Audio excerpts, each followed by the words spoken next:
भारत के लिए एक बहुत बड़ी खुशखबरी निकल कर सामने आ गई है। पिछले 10 हफ्तों से लगातार बुरी खबरें आती जा रही थी, लेकिन एक झटके में भारत के लिए इतनी अच्छी खबरें आ रही हैं जिसे सुनकर आप खुश हो जाएंगे। और सबसे बड़ी बात यह है कि जापानी सबमरीन्स क्यों घुस रहे हैं भारत में, जानेंगे क्या है मामला। इसके अलावे बहुत कुछ, आइए जानते हैं इन खबरों को विस्तार से। इस वक्त दुनिया में अगर कोई देश है जो माल बना रहा है तो वो देश है सऊदी अरब। जिस तरीके से क्रूड ऑयल के दाम बढ़ते जा रहे हैं, इस वक्त $114 प्रति बैरल है और इस समय का भरपूर फायदा उठा रहा है सऊदी अरब, जो लॉकडाउन के समय बिल्कुल गर्त में चला गया था। इसके फॉरेन रिजर्व में लगातार इजाफा हो रहा है, लगातार बढ़ोतरी हो रही है। पिछले 10 हफ्तों से भारत को झेलना पड़ रहा था अपने फॉरेन रिजर्व में कमी। लगातार किसी न किसी वजह से भारतीय फॉरेन रिजर्व में कमी आ रही थी और नुकसान जो हो रहा था, करीब 3,11,000 करोड़ रुपए का नुकसान भारत को हो रहा था। भारतीय रिजर्व में तेजी से आने वाली ये गिरावट बिल्कुल भी सही नहीं थी, क्योंकि अगर ये गिरावट बनी रहती तो फिर स्थिति और भी ज्यादा बिगड़ सकती थी। अब जो पिछला हफ्ता था जहां पर लगातार गिरावट हो रही थी और गिरावट होकर भारत का फॉरेन रिजर्व 593 बिलियन पर पहुंच गया था। $2.6 बिलियन की गिरावट हुई थी, पर अब यहाँ से टर्निंग पॉइंट शुरू हो चुका है और बेहद खुशी की बात ये है कि अब बड़ा उछाल देखने को मिला है भारत के रिजर्व में। भारत ने अपने फॉरेन रिजर्व में बहुत बड़ा जंप मारा है, जहाँ भारत ने $4.23 बिलियन की बढ़ोतरी के साथ $597.51 बिलियन तक अपने रिजर्व को पहुंचा दिया है। एक ही बार में $4.23 बिलियन का इजाफा एक बहुत बड़ा इजाफा है और अब आरबीआई ये कह रही है कि भारत यही कोशिश करेगा कि ये जो आंकड़ा है कम से कम 600 बिलियन तक स्थिर हो। जब इस वक्त दुनिया भर में अस्थिरता है, लगभग सारे देशों के कुछ न कुछ फॉरेन रिजर्व में कमी देखने को मिल रहे हैं। वैसे तो अभी टॉप पे है चीन $3.3 ट्रिलियन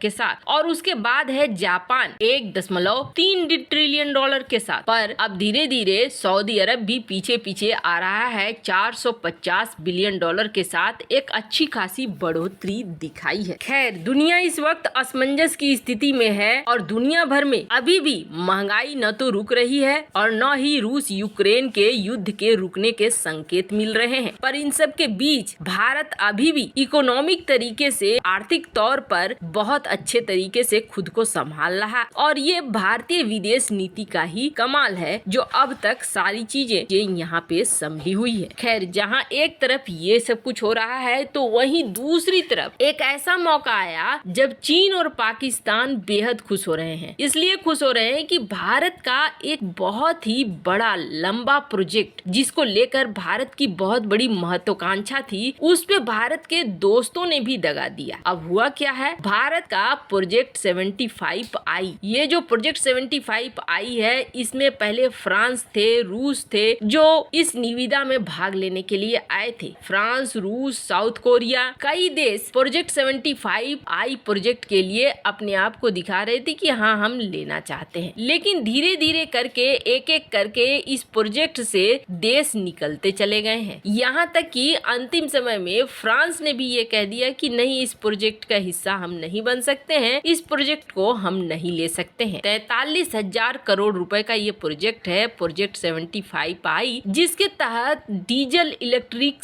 सबमरीन बनने हैं। पर इसके साथ शर्त क्या है? इसके साथ शर्त ये है कि भारत चाहता है कि AIP सिस्टम इसमें लगा हो। अब ये AIP सिस्टम देने को दुनिया के देश तैयार नहीं है। रूस कहता है हमारे पास AIP सिस्टम की बेहतरीन टेक्नोलॉजी नहीं है, इसलिए हम इस प्रोजेक्ट से बाहर होते हैं। यानी कि एयर इंडिपेंडेंट प्रबल्सन सिस्टम उसके पास तरीके की नहीं है। ये सारी बहानाबाजियां हैं। फ्रांस भी यही चीज कहता है कि हमारे पास ऐसा कुछ नहीं है, इसलिए हम यहाँ से बाहर हो रहे हैं। अब इस पूरे प्रोजेक्ट में बच गया है साउथ कोरिया, जो अपने सबमरीन्स के आधार पर इसे बनाने के लिए तैयार भी है और TOT देने के लिए भी तैयार है। लेकिन यहाँ पर भी पेच फंस गया है। जो साउथ कोरिया का सिस्टम है वो भारत को अभी भी पूरी तरीके से लुभा नहीं पा रहा है। भारत एक तो TOT चाह रहा है। दूसरा, भारत ये भी चाह रहा है कि AIP सिस्टम से युक्त हो। अब सबसे लास्ट में फ्रांस ने इससे हाथ पीछे किया। हालांकि फ्रांस ने ये कहा कि हम भारत को मदद करेंगे भारत का अपना AIP सिस्टम बनाने में, इसके लिए हम टेक्निकली मदद पहुंचाएंगे। लेकिन जो कहने की बातें हैं वो कथनी और करनी, जो कहने की बातें हैं वो करनी में बदलने में वक्त लग जाता है। करीब 4 से 5 साल लग जाएंगे अगर भारत का DRDO और फ्रांस मिलकर भी इस टेक्नोलॉजी पर काम करते हैं तो। वैसे आपको बता दें DRDO ने इस टेक्नोलॉजी पर काम करना शुरू कर दिया है,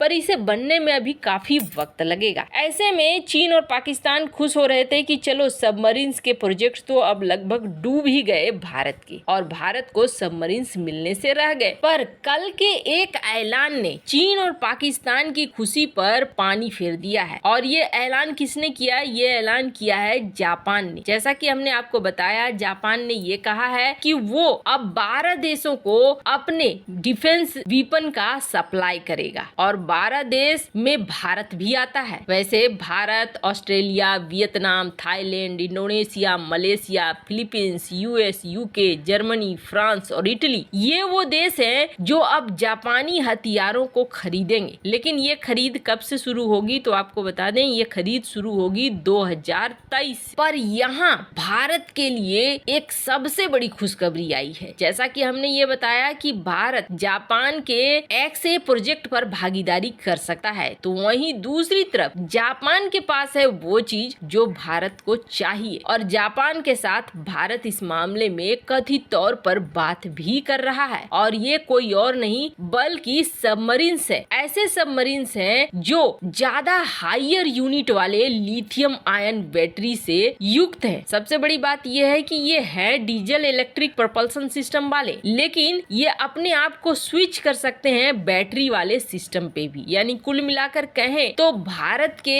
सबमरीन्स के लिए ये कुछ हद तक फिट बैठ रहे हैं। और ये है जापान का तेइजेई क्लास का सबमरीन, जिसमें नए तरह के हथियार लगे हुए हैं, नए तरह के सोनार सिस्टम लगे हुए हैं। और सबसे अच्छी बात यह है कि ये जब पानी के अंदर रहते हैं तो बिल्कुल भी पता नहीं चलता है। इनको पकड़ पाना इतना आसान नहीं होता है। अब ऐसे में जापान भारत के प्रोजेक्ट 75I के लिए आगे आ सकता है, और इसके चांसेस बहुत ज्यादा हैं, क्योंकि जिस तरीके की चीन और जापान की स्थिति है वैसे में जापान अपने सहयोगियों के साथ आगे बढ़ेगा। भारत को भी चाहिए कि इस मामले में और भी ज्यादा पुश करे जापान को। वैसे इस मामले में आपकी क्या राय है? कमेंट कर जरूर बताएं। जल्द मिलते हैं अगले वीडियो में नई खबर के साथ।